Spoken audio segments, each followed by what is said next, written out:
Good day, everyone. Today I will be presenting my analysis of Alexander Pope's poem, The Rape of the Lock. This presentation follows the required literary framework, but I will also share my personal reflections as a student and as an ESL teacher currently working here in Japan. When I first read the title, The Rape of the Lock, I felt uncomfortable and confused. As a modern reader, and especially as a teacher, the word rape carries a very serious meaning. However, as I learned more about the poem, I realized that in Pope's time, the word also meant to steal. This discovery helped me understand Pope's use of irony, and the title exaggerates a small act, cutting of a lock of hair, to show how trivial events are treated as serious offense in high society. Next would be the author. Alexander Pope was a leading poet of the neoclassical period. Despite suffering from illness and physical disability, he became famous for his intelligence, wit, and mastery of poetic form. As an ESL teacher, I admire how careful Pope uses language. He wrote The Rape of the Lock based on a real incident among wealthy families, using humor and poetry to reduce conflict instead of making it worse. Next would be the vocabulary. Working as an ESL teacher in Japan has changed how I read English literature. My students often struggle with cultural reference and older English texts. While reading this poem, I experienced the same difficulty. I needed historical context to understand the humor. This made me empathetic toward my students and reminded me that learning literature is also learning culture. Next would be my overview of the poem. It's a mock epic narrative because the poem retells a minor social incident as if it were a heroic epic. Pope described dressing, flirting, and cutting hair using the same language used in stories about gods and warriors.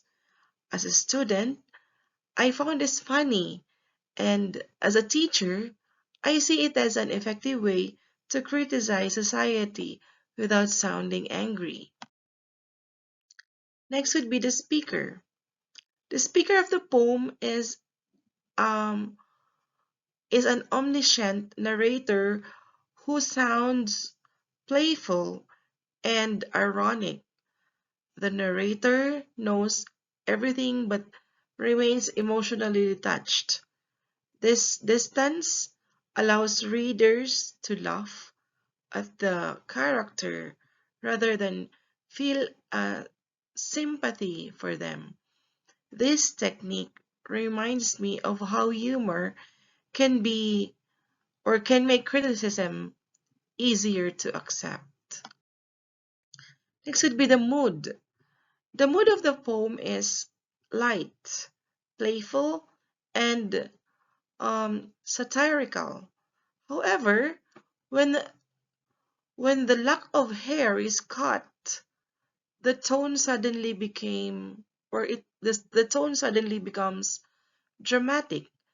This change exaggerates the event and highlights how people overreact to small issues, which is something I sometimes observe in classroom misunderstandings. Pope also uses epic imagery such as battles, spirits, and supernatural beings. These images are intentionally excessive. For me, this felt similar to how students sometimes turn small classroom issues into a major emotional moment. The lack of hair symbolizes beauty, honor, and social reputation. The selves represents many vanity and superficial morality.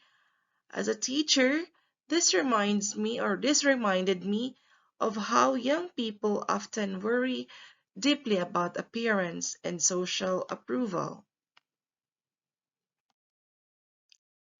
The poem uses iambic pentameter and heroic couplets, reflecting order and control, which contrast with the foolish behavior it describes.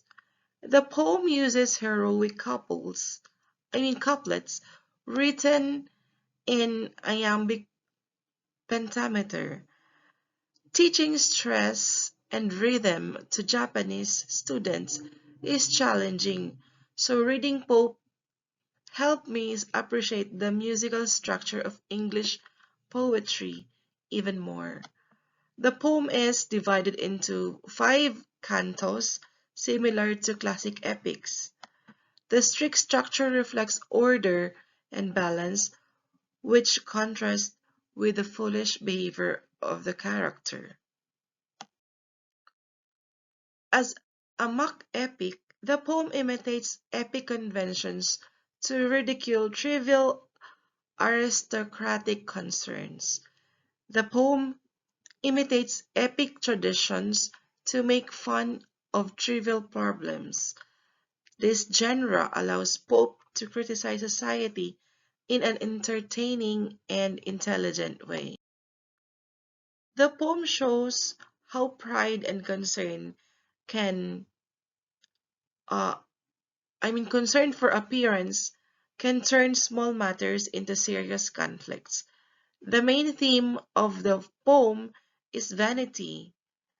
Pope shows how pride and obsession with appearance can turn small matters into serious conflicts.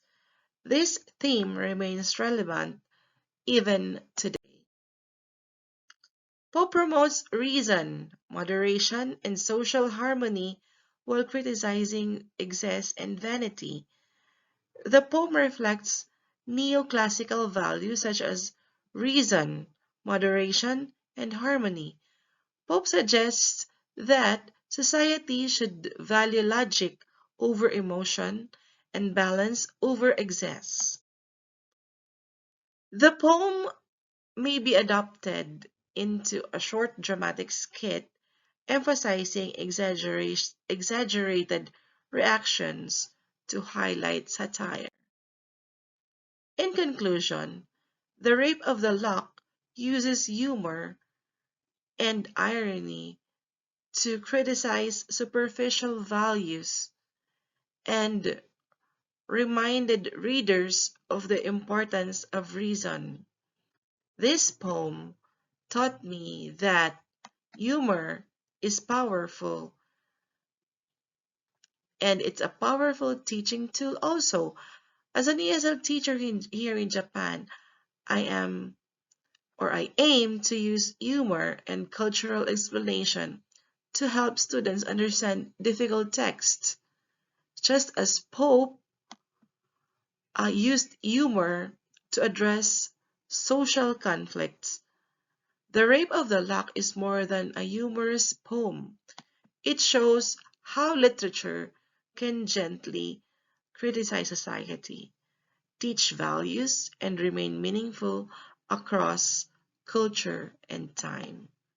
So this is my presentation about my review regarding The Rape of the Lock by Pope. Thank you.